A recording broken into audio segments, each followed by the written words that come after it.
Hello and welcome back to Football Manager 2020 with Newcastle United. It is the final game of the Premier League season today, and it is the Europa League final. This is the current state of the league table. As you can see, we are currently sat in 7th place, just outside of the Europa League spots. Now, I've kind of realised that the Europa League will be 5th and 6th at least, because we are playing Spurs in the final of the Europa League, which means either us or Spurs will qualify for the Champions League via that competition, which means 6th place has to be Europe. We do have an outside chance of getting European football twice. Our first opportunity is obviously if we beat Bournemouth and Chelsea lose to Manchester City, which is a possibility, we will move up into 6th place.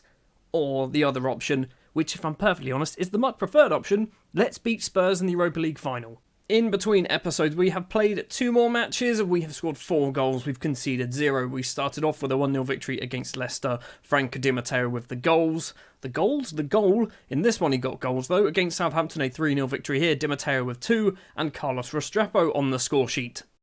The main event of this episode then is obviously going to be the Europa League final, so we're going to jump straight into the Bournemouth game. The starting lineup is going to be Adnan in goal, a back 5 of Charles, Munoz, Zelaya, Mylard and Johnny Santos. In the middle of the pitch is Matteo Guendouzi and Lewis Cook. Thiago Almada will be just behind the strike partnership of Franco Di Matteo and the bad boy Bobby Mills. Early highlight with a corner from Almada. Zelaya's there at the back post, his header hits the top of the bar, still 0-0.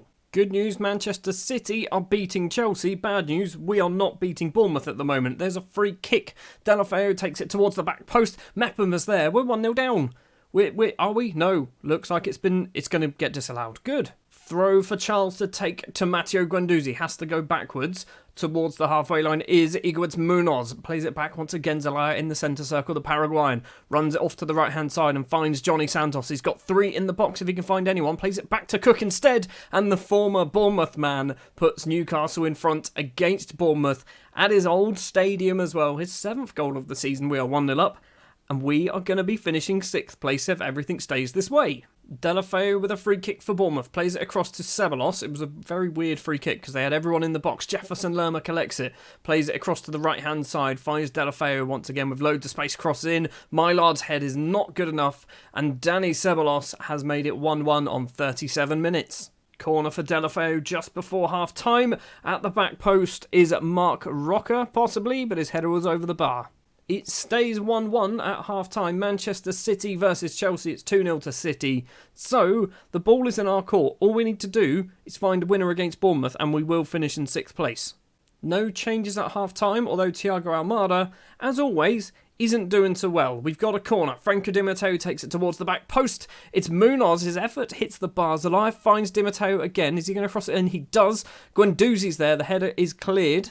Almada just needs to come off the pitch, doesn't he? We don't have ourselves a free kick. Bournemouth have a free kick.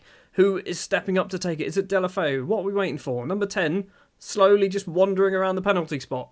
What are we doing here? Deulofeu does eventually step up to take it, goes for a curling effort, hits it wide of the post. And that is Almada done. We're going to do Romero. We're also going to do bad boy Bobby Mills for Fite Arp. I don't know whether Romero can really play as that attacking midfielder, but we're going to give it a go. Charles with a free kick. Di Matteo's there. Okafor heads the ball clear. Guendouzi collects it though for us outside the area. Has to go all the way back to our goalscorer Lewis Cook. It's Charles once again on the opposite flank. He's been tackled by Angelino. And now Bournemouth potentially can break with the Colombian Jefferson Lerma. Plays it back to the goalkeeper. And Franco Di Matteo just nicks the ball away from in front of the keeper. Puts it in the back of the net. It's 2-1. 58 minutes on the clock. We were very lucky. What we're actually going to do as well, we're going to go to the slightly more attacking formation. Corner for Deulofeu for Bournemouth. From the right-hand side, Mark Rocker is there, but his headed effort is over the bar. Free kick for Deulofeu. Okafor's effort is wide of the post. Final minute or so, we are just going to do a time-wasting sub. We're going to do Santos off. We're going to bring on Christ Chole as a right-back. Santos is coming off because he's knackered. Basically, that's the only reason Chole obviously isn't a right-back. He's just going to have to do for 5 minutes. Full time then. It is a 2-1 victory. A very, very lucky goal from Franco Di Matteo. Secures 6th place in the table. Ultimately, the end of the season wasn't as bad as it kind of started out looking. I was expecting, great camera angle here by the way, Football Manager, I was expecting us to finish about 9th. We've got 6th. 6th is very good. There it is then, confirmation of the league table. Manchester United were the champions. Arsenal, Spurs and Man City qualify for the Europa League. Not the Europa League, the Champions League, through the league. Liverpool qualify for the Europa League, finishing in 5th place. We finished 6th, just 2 points ahead of Chelsea in 7th, Southampton in 8th. You can see the rest of the table there. Crystal Palace, by the way, were awful and were relegated in about February. That is very lucky. We've got 11 days until the final. Marlon Charles is out for 3 to 5 of them. Right, next up then, we need to go to Holland. I think that's where the final is being played. It is being played at the Johan Cruyff Arena. It's a bit unfair that the manager of Spurs is also from Holland, Frank de Boer, but it doesn't matter. What we need to do, we need to hop on a flight, get into our hotel, change into our suit, and then win ourselves the Europa League. I'm not particularly hopeful in this one. It is the day of the Europa League final, and we need to make sure that we are wearing ourselves a suit and tie. I feel like I need to go proper Newcastle colours, don't I? We need to go black and white. It does kind of look like we're going to a funeral a little bit, but we're going to have to go black and white. I nearly put white shoes on then. Nearly went for white shoes. There we go. Suit and tie is on. I've just seen I've got purple glasses. Sure, go with that. So here we are then in Holland at the Johan Cruyff Arena for the matchup against Spurs, managed by Frank de Boer. Both teams on very good form, although last time we played Spurs, we drew 1-1, I think. The time before that, we lost 5-0. We didn't do particularly well against Spurs earlier on in this season. We are going to go with the slightly more defensive 5 at the back because basically that's what I've played for the last 4 games in the season, and as you can tell from our recent form there, we are in excellent form, so it's quite clearly working.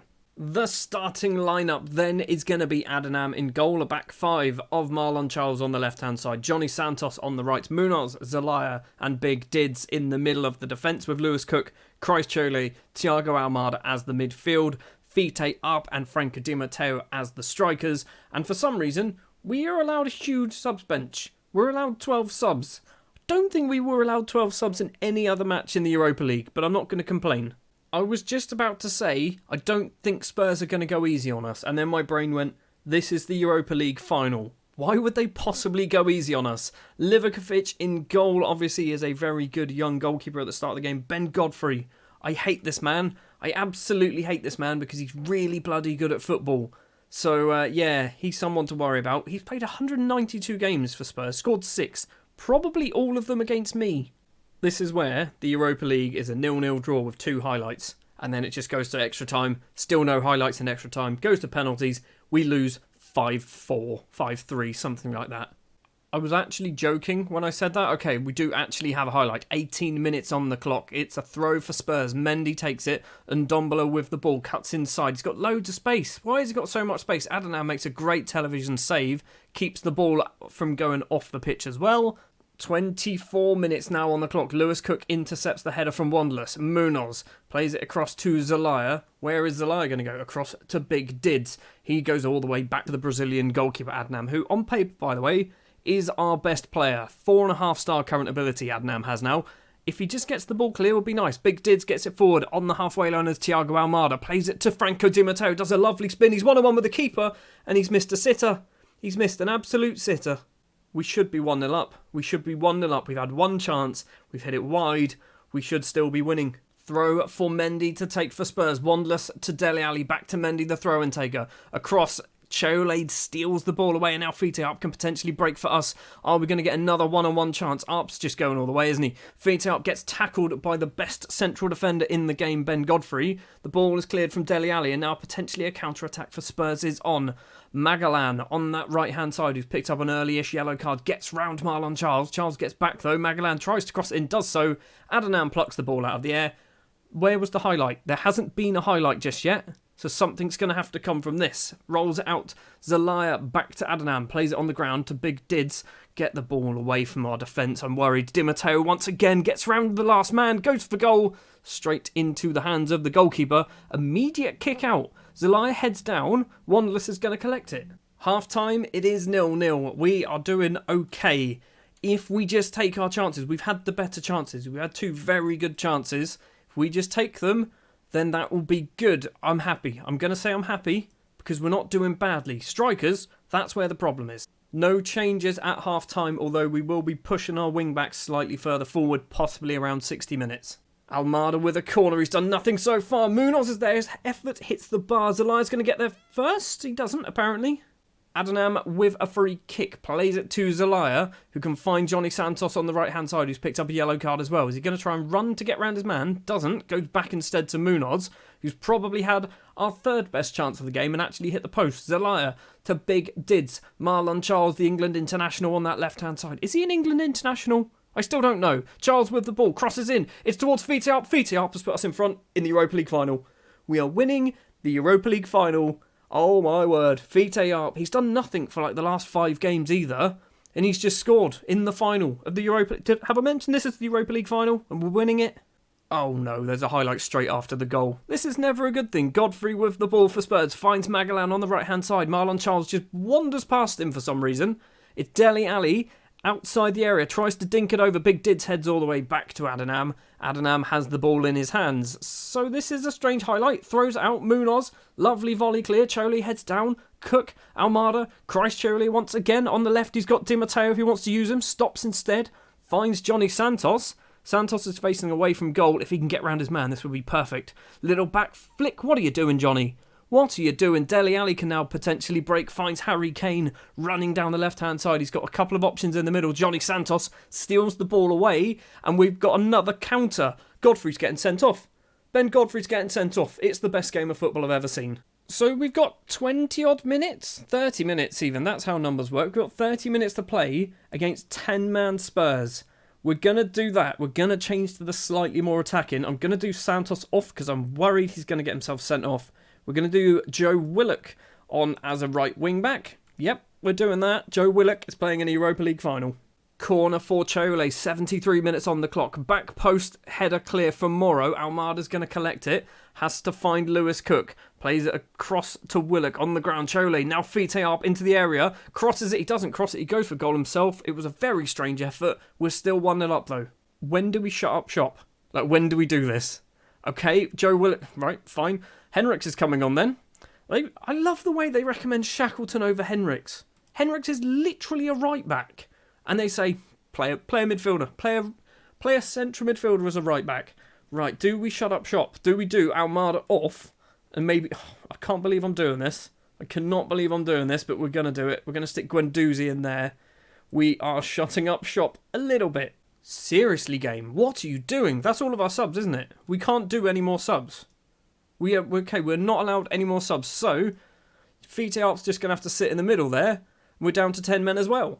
Time's disappearing. We're just going to go very defensive. There's 6 minutes of injury time. Lo Celso's throw. Sanchez header down. Lewis Cook is going to collect it. No, he doesn't. That's Fitearp. Lewis Cook's header down then. Arp's running forward. He's got no support. Finds Marlon Charles into the penalty area. Is he going to make it 2? He has to make it 2. Marlon bloody Charles has just won us the Europa flipping league. How have we done this? Marlon Charles and Fitearp have both now got an assist and a goal to their name in this final. Marlon Charles, I say Arp doesn't technically get an assist because Charles had a shot first that was saved. We've won the Europa League. Why is there another highlight? Lo Celso with the ball down the left-hand side, gets past Henriks towards the back post. No one is going to get there. It's gone off for a goal kick. Was that a highlight? Apparently. We've got a corner. Chole steps up to take it. Big Dids is there. It is all over. It is actually all over. We've just beaten Spurs 3-0 in the Europa League final. What is going on? We are awful in the league. Stick us in Europe. We destroy teams. Match still isn't over. There is another highlight. Spurs with the ball deep in our half. Cross-field ball. Henriks heads it clear. Lo Celso's going to get there first. Fitearp, what are you doing, buddy? Trying to get us down to 9 men, and Dombolo with the ball. Across, Lo Celso with some space. Tries to get past Munoz, goes for goal himself. Rattles the back of the net. It is 3-1. It is very much too little too late, though. We are champions of Europe. Kind of. Ish. The second tier of Europe. There it is. I'm so glad I put the suit on. Look at me there in the black and white at the Newcastle. Celebrating with the team. 3-1 winners in the Europa League final in Holland against a Dutch manager. How have we done this? And Ben Godfrey got sent off. It's the best day ever. Passionately, that was real special. Real special. Everyone gained some confidence. Good. There is confirmation then. We are champions of Europe-ish, kind of.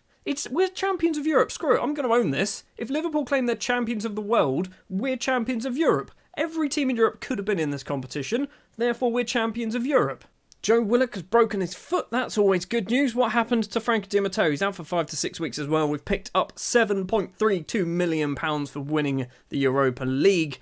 Also, apparently I've done something for Newcastle's legacy. Who got some medals? What weird players got medals who probably shouldn't have got medals? So, Monasterio didn't even start a game in the Europa League, picked one up. Henriks, the bad boy Bobby Mills got himself a Europa League winners medal. Joe Willock got one, Mylard got one. I mean, look at the amount of goals we scored. Look at the amount of goals. Arp got 5, Restrepo with 2, Zelaya with 2, Charles with 2, Di Matteo with 2, Guendouzi with 2, Cook with 2, Mylard, and then Chole, Big Dids and Helinho all with a goal each as well. I'm the best manager, I say this every episode, I'm the best manager in the world. The best manager Newcastle have ever had. We've done it the hard way, but we've definitely done it. We have qualified for the Champions League, and we've done it the Manchester United route, haven't we? We've gone through the Europa League. Does that mean, hold on, let's read the final, hold on, initial budgets for next year. Have we got money to spend? £70 million. That's good, because we've already spent £40 million, so they've given us an additional 70 on top of it.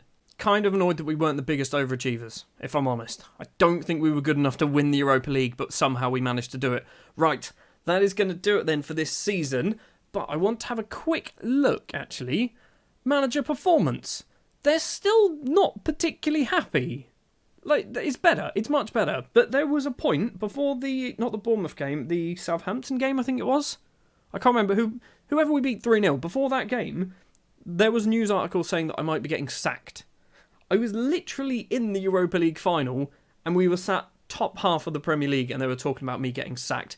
We, obviously, the reason why is because we failed on the older FA Cup and the Carabao Cup and a few things like that. But we've done good. We've got ourselves in the Europa League. Champions League. It's Champions League. It's not the Europa League. We won that. Right, I'm going to go forward a little bit, actually, rather than ending the episode here. We're going to go forward to the end of season awards and quickly go through those, so I'll join you the other side of this weird slashy fade thing. There we go. We're back. Right. Players inducted into the overall best 11 then. Lewis Cook was the pick of 5 players. He's made it into the starting 11. Frankie Di Matteo also in there alongside Nicky Monasterio, who was obviously there before. Adonam is our number 1 goalkeeper. Zelaya has made it in there on the bench. Find it a bit weird that he's still only on the bench. Johnny Santos has also made it into that squad as well. End of season awards. Lewis Cook wins Fans Player of the Year. I will agree with this. He has had a very good season. He scored a lot of goals. He's done a hell of a lot of good things for us. 54%. Di Matteo in second. Chole in third. Thiago Almada scoring goal of the season for us. Second place goal of the season for the entire Premier League as well. We'll have a look at that in a minute. Frankie Di Matteo was the young player of the season. Team of the season there it's a bit weird. Guendouzi's in there. Okay, sure. So is Helinho and Henriks. Right.